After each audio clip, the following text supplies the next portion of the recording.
Okay, now to the point at hand, Islamic sexuality. Guys, it is pure evil.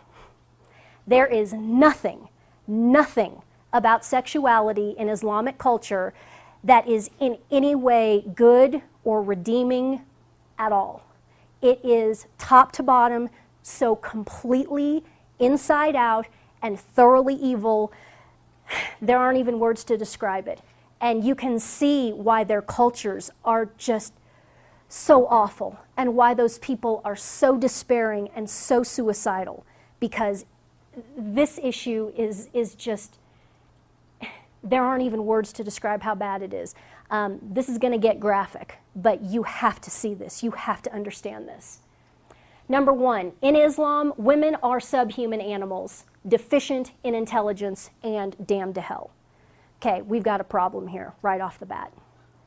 Okay, how are you going to have a loving marriage and a loving relationship if you consider one of the partners to be intrinsically evil, subhuman, and in some cases, sub-animal? They value cattle and livestock more than women, because cattle and livestock have, you know, intrinsic monetary value. A woman is just considered to be nothing but a financial drain.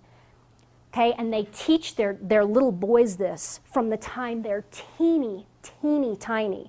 I've known people up in Canada that have adopted black Muslim children out of East Africa, little teeny tiny boys. They had to give them back, and this is a huge problem in Canada. They had to dump them on the social services agency in Canada because the father was literally terrified that those boys were going to kill his wife. Little 4- and 5-year-old boys taught to hate women with such a viciousness that that grown men literally feared a 4- or 5-year-old boy killing his wife. And this, like I said, this is very common up in Canada. Down here in the U.S., kind of the fad in adoption is China, right? You see a lot of people adopting Chinese children. Up in Canada, they're adopting out of the Horn of Africa, which is Muslim. Terrible problems with this, just terrible. It's awful. Deficient in intelligence and damned to hell. I mean, that speaks for itself. So you've got the foundation of massive sexual disorder just laid right there. Quran verse 223, you might want to jot these down. You can look all this up online. Women are your fields. Go then into your fields whence you please. Really? That's what you think of your wife, huh? Just a field to be plowed. And we all know that imagery. I don't think so. Here's Quran 282. You probably can't see this. I'll read it for you. Once Allah's apostle said to a group of women, "Give alms, as I have seen that the majority of the dwellers of hellfire were you women. I have not seen anyone more deficient in intelligence and religion than you, women. A cautious, sensible man could be led astray by some of you." The women asked, "O Allah's apostle, what is deficient in our intelligence and religion?" He said, "Is not the evidence of 2 women equal to the witness of 1 man?" We've heard that before. They applied in the affirmative. He said, "This is the deficiency in your intelligence. Isn't it true that a woman can neither pray nor fast during her menses?" Her menstrual cycle.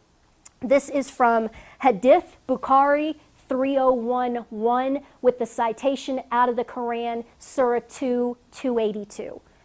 Do you all know the difference between the Quran, the surahs, and the hadiths? Okay, the surahs, allegedly, Muhammad dictated it directly from Allah. So they claim it's the most perfect scripture ever because it was given directly to Muhammad by Allah, the non-existent pagan Bedouin moon god. Right. So that would be, the surahs in Islam would have the weight of the Gospels in Christianity, okay? A little bit higher, directly from Muhammad, etc. The hadiths are third-person accounts of Muhammad's life. So they would be, if you wanted to draw an analogy, it would be like the epistles in the New Testament, the letters, okay? So that's the difference, but this is one of these hadith anecdotes about Muhammad and quoting Muhammad, but it's considered holy, sacred scripture to them. So this isn't off left field. This is part of the deal. This would just be like something out of a letter, 2 Thessalonians or something like that. Now, of course, we know there's absolutely no comparison because the Bible is divinely inspired, written by men, but divinely inspired. This is crap. This is just evil crap. But I'm trying to make you understand the arguments that they would make, saying, oh, it's like the Bible. Okay? So, again, we've got this thing that women are deficient in morality, intelligence, religion. Men should avoid women because they can be led astray. Really? Really? This is the perfected revelation of Jesus Christ? That's what they claim. The same Jesus Christ who went to Mary Magdalene, who was probably a prostitute, at the very least she was an adulteress, and saved her from stoning. Go forth and sin no more. The same Jesus Christ who first revealed himself as the Messiah outside of Mary and Joseph to the woman at the well. It's the first person he told, the woman at the well, who was probably also either an adulteress or a prostitute because she was drawing water at noon. And that's who drew water at noon in the heat of the day, was the women of ill repute. That's the first person he told. Really? This crap is the perfected revelation of that? This is imbecilic. So all those evangelical churches who are thinking that they need to open their doors to Islam and be tolerant of all this, you fools, you are spitting all over Christ.